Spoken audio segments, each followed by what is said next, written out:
Hi everybody, this is Dan Stolebarger. Welcome to this week's Holy Ground KFIR Middle East Updates, the week of January 19th. You probably know what I'm going to say. Go right to our website at holygroundexplorations.com in order to access the PDF PowerPoint free, but it's much more extensive and it just accompanies this YouTube. So grab that because I'm just going to skim over and give you a preview of what you'll find in that PDF. So let's jump right in to our headlines for this week. Oh wow, Abbas has seemed to kind of gone off his rocker. We got 3 or 4 different articles about that. In a speech on Wednesday, he gave an ultimatum to Trump, basically saying he's got to choose between war and peace. And Jerusalem will be the center. It will be a gateway of peace, or it will be an outbreak of war. But Trump must choose. Peace is only available if it becomes the capital of, you guessed it, Palestine. You're going to read a few other things that we have in our headlines, but jumping right through this, or let's take a look at what I think is a pretty amazing article from the New York Times. You know, it devoted its entire editorial page in today's paper to featuring letters from Trump supporters. Donald Trump has succeeded where Barack Obama failed. The economy is up. Foreign tyrants are afraid. ISIS has lost most of its territory. Our embassy will be moved to Jerusalem, and tax reform is accomplished. More than that, Trump is learning, adapting, getting savvier every single day. Who knew all this would take place? This progress, is it due to vision, chutzpah, or testosterone? Take a look for yourself. It's an amazing article and pretty much unbelievable. Nikki Haley, we're going to feature some comments on Nikki Haley about the U.S. holding back about 65 million. We usually give about 130 million for the Palestinian refugees, and we've held back 65. You can read her article concerning that. Last week we reported on a terrorist, a rabbi that was father of 6, that was shot in a drive-by and in an operation in the West Bank city of Jenin. Early on Thursday morning, Israeli special forces have killed a Palestinian terrorist that's believed to be behind the murder of the rabbi Raziel Shavak. As I've mentioned, there's some questions about what in the world Abbas is doing. Is this his swan song? Is it his farewell? But last Sunday, when he gave a 2.5-hour speech to the Palestinian Liberation Organization, it sounded like a farewell of a leader at the end of his political path. His comment, "This may be the last time you see me."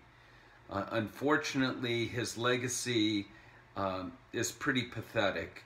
With no political solution on the horizon, the idea of a 2-state solution becoming really just a sad joke, and the prospects of a unity deal with Hamas seems to be fading daily. It seems that even Abbas is just throwing up his hands in despair. Another article that's simply entitled, "Is He Losing It?" In his desperation, Abbas is hurling abuse in all directions. He's resorted to the old/new strategy of warning us that if his demands are not met, World War III will break out, a new intifada. He'd like us to believe that the Palestinian issue should remain at the center of the world's attention. Otherwise, there'll be bloodshed, violence on the streets of most countries. The reality is that the Palestinians, there's a growing state of isolation that's taking place. And as he continued his rage, he didn't mention the Arab countries by name, but it became obvious that he was shouting out to the Saudis as well as the Egyptians when he demanded that the Arabs would stop meddling in the affairs of the Palestinians. The sand, my friend, is running out of the hourglass. More and more, there seems to be some leakage in terms of what Trump is, putting on the table, proposing for his peace plan. There's an article here. According to reports, the Trump plan that's being written by his son-in-law, Jared Kushner, would create a Palestinian entity, but would be less than a state. It would not be based on the pre-1967 borders.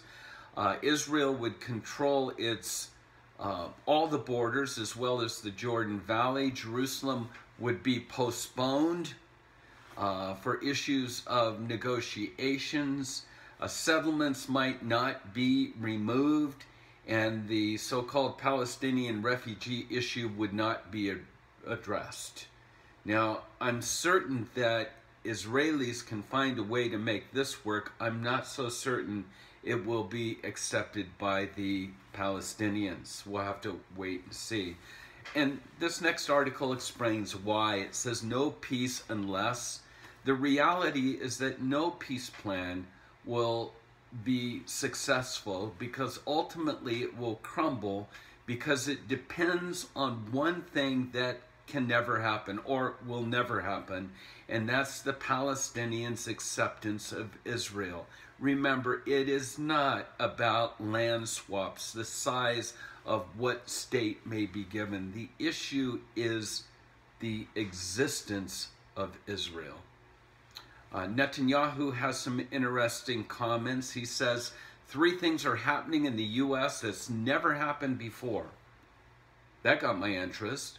1 is we've cut aid to the Palestinians.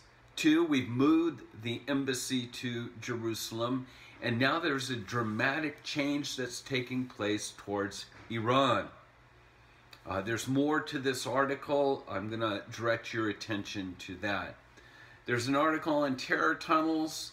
Again, the IDF has developed cutting-edge counter-tunnel technology that will enable for them to destroy all the Hamas terror tunnels projected by the end of 2018. Finally, we come to a long article that I don't have time to report on or to give you in verbatim here. Again, please read it. It's called Truth or Rumors. There's 8 points regarding the White House's decision to withdraw all of its ties with the Ramallah-based Palestinian Authority and Abbas. The Trump's administration, again, has set forth this 8-point program of sanctions, which is being kind of unrolled or first revealed here. Again, the question, is this truth or is it rumors? Take the time to read it over for yourself.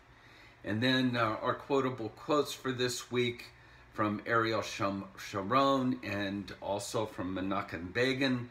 And lastly, our upcoming tours. There's still room.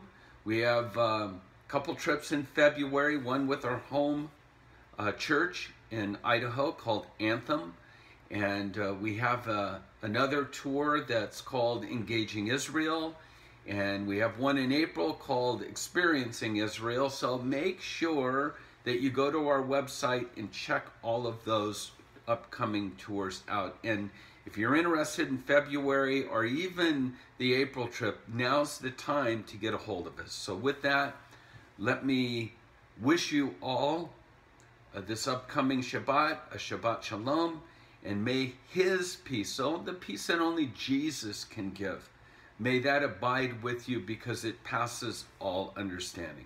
God bless you.